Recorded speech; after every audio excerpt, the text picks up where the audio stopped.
Hi hello ಎಲ್ಲರಿಗೂ ನಮಸ್ಕಾರ. Welcome back to my channel. Ramachari ಧಾರಾವಾಹಿ ಇಂದಿನ ಸಂಚಿಕೆಯಲ್ಲಿ ಏನೆಲ್ಲ ಆಗುತ್ತೆ ಅಂತ ಕ್ವಿಕ್ಕಾಗಿ ನೋಡ್ಕೊಂಡು ಬರೋಣ ಬನ್ನಿ. ಇಲ್ಲಿ ಎಲ್ಲರೂ ಕೂಡ ಕೃಷ್ಣನ ಬಗ್ಗೆನೇ ಯೋಚನೆ ಮಾಡ್ಕೊಂಡು ಕೂತಿರ್ತಾರೆ. ನಾರಾಯಣಾಚಾರ್ಯ ಒಂದು ಗ್ಲಾಸ್ ನೀರು ತೊಗೊಂಡು ಬಾ ಅಂತ ಶ್ರುತಿಗೆ ಹೇಳ್ತಾರೆ. ನೀರು ಕುಡ್ಕೊಂಡು ಕೃಷ್ಣ ಫೋನೇ ಮಾಡಲಿಲ್ಲ ಅಂತ ಯೋಚನೆ ಮಾಡ್ತಾ ಇರ್ತಾರೆ. ಅವತ್ತು ಕಟ್ ಮಾಡಿಬಿಟ್ಟ, ನಾವು ಫೋನ್ ಮಾಡಿದಾಗ ಬ್ಯುಸಿ ಇರ್ಬೋದು, ಇವತ್ತು ಮಾಡಿ ನೋಡು ಅಂದ್ಬಿಟ್ಟು ಶ್ರುತಿಗೆ ಹೇಳ್ತಾರೆ. ಆಗ ಶ್ರುತಿ ಫೋನ್ ಮಾಡೋಕ್ಕೆ ಟ್ರೈ ಮಾಡ್ತಾ ಇರ್ತಾಳೆ. ಅಲ್ಲಿ ರಾಮಾಚಾರಿ ಹೊರಗಡೆ ನಿಂತಿರೋನು ಗಾಬರಿ ಬಿಡ್ತಾನೆ. ಈಗ ಫೋನ್ ಮಾಡಿದ್ರೆ ಎಲ್ಲರಿಗೂ ಗೊತ್ತಾಗ್ಬಿಡುತ್ತೆ ಅಲ್ವಾ ಅಂತ. ಪಕ್ಕದಲ್ಲಿ ವೈಶಾಖ ಇದ್ಕೊಂಡು ಅವನು ಆಲ್ರೆಡಿ ಬ್ರಹ್ಮನ ಹತ್ರ ಇರ್ತಾನೆ, ಬ್ರಹ್ಮನ ಜೊತೆ ಮಾತಾಡ್ತಾ ಇರ್ತಾನೆ. ನಿಮ್ಮ ಜೊತೆ ಎಲ್ಲಿ ಮಾತಾಡ್ತಾನೆ ಅಂತ ಫುಲ್ಲು ಕೊಂಕಿಂದನೇ ಒಳ್ಳೊಳಗಡೆನೆ ಮಾತಾಡ್ಕೋತಾ ಇರ್ತಾಳೆ.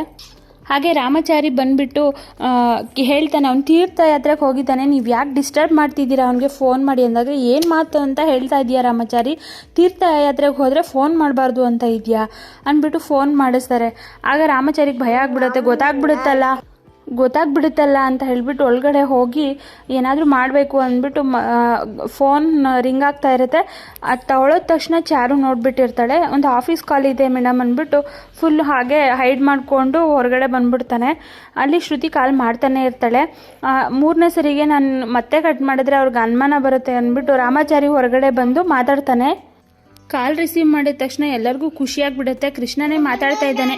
ಎಲ್ಲರೂ ಸಹ ಮಾತಾಡ್ತಾ ಇರಬೇಕಾದ್ರೆ ಫೋನ್ ಇಸ್ಕೊಂಡು ಚಾರು ಇಸ್ಕೊತಾಳೆ. ಚಾರು ಇಸ್ಕೊಂಡ ತಕ್ಷಣ ರಾಮಾಚಾರಿಗೆ ಡೌಟ್ ಬಂದ್ಬಿಡುತ್ತೆ, ನನ್ನ ವಾಯ್ಸ್ನ ಅವರು ಕಂಡುಹಿಡಿದು ಬಿಡ್ತಾರೆ, ನನ್ನ ಮೇಲೆ ತುಂಬ ಪ್ರೀತಿ ಜಾಸ್ತಿ ಅವ್ರಿಗೆ ಅಂತ ರಾಮಾಚಾರಿ ಮಾತಾಡೋದಿಲ್ಲ. ಅಷ್ಟೊತ್ತಲ್ಲಿ ನಾರಾಯಣಾಚಾರ್ಯ ಅವರು ಈಸ್ಕೊತಾರೆ. ಫೋನ್ನ ಈಸ್ಕೊಂಡು ಮತ್ತೆ ಮಾತಾಡಿ ಎಲ್ಲರಿಗೂ ತುಂಬ ಖುಷಿಯಾಗುತ್ತೆ, ಇಟ್ಬಿಡ್ತಾರೆ. ಕೃಷ್ಣನ ಜೊತೆನೇ ಮಾತಾಡಿದ್ವೇನೋ ಅಂತ. ಹಾಗೆ ಅಲ್ಲಿಂದ ನೀನು ಯಾಕಣ್ಣ ಬರಲಿಲ್ಲ, ನಾವು ಎಲ್ಲ ಕೃಷ್ಣನ ಜೊತೆ ಮಾತಾಡಿದ್ವಿ ಅಂತ ಶ್ರುತಿ ಹೇಳ್ತಾ ಇರ್ತಾಳೆ. ಇರು ಫೋನ್ ಮಾಡ್ಕೊಡ್ತೀನಿ ನೀನು ಮಾತಾಡು ಅಂದಾಗ, ಇಲ್ಲ ನಾನು ಬೇರೆ ಟೈಮ್ ಮಾಡ್ತೀನಿ ಬಿಡು ಅಂತ ರಾಮಾಚಾರಿ ಅಲ್ಲಿಂದ ಬಂದು ರೂಮಲ್ಲಿ ಹೇಳ್ತಾ ಇರ್ತಾನೆ. ಇಲ್ಲಿ ಚಾರು ಮಾತ್ರ ವೈಶಾಖ ಅಕ್ಕ ನಾಟಕನೇ ಆಡ್ತಾ ಇರೋದು, ಅದನ್ನು ರಾಮಾಚಾರಿಗೆ ಹೇಗಾದರೂ ಹೇಳಬೇಕು, ನಂಬ್ತಾನೋ ಇಲ್ವೋ ಅಂದ್ಬಿಟ್ಟು ಬರ್ತಾಳೆ.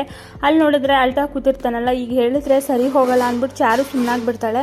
ಮತ್ತು ಬೆಳಿಗ್ಗೆ ಆದಮೇಲೆ ಅಸ್ಥಿ ಹಿಡ್ಕೊಂಡು ಮನೆ ಹೊರಗಡೆ ರಾಮಾಚಾರಿ ಯೋಚನೆ ಮಾಡ್ತಾ ಇರ್ತಾನೆ. ಅಸ್ಥಿ ಕಾರ್ಯ ಮಾಡಲಿಲ್ಲ ಅಂದರೆ ನಿನ್ನ ಆತ್ಮಕ್ಕೆ ಶಾಂತಿ ಸಿಗಲ್ಲ, ಆದರೆ ಮಾಡಲ್ಲ ನಾನು ಈಗಲೇ. ಆ ಶತ್ರುಗಳು ನಿನಗೆ ಎಷ್ಟು ಹಿಂಸೆ ಕೊಟ್ಟು ಸಾಯಿಸಿದ್ರೋ ಅವ್ರನ್ನ ಆ ಗತಿಗೆ ತರೋವರೆಗೂ ನಾನು ಇನ್ನು ಅಸ್ಥಿ ಕಾರ್ಯ ಮಾಡಲ್ಲ ಅಂತ ಯೋಚನೆ ಮಾಡ್ತಾ ಇರ್ತಾನೆ.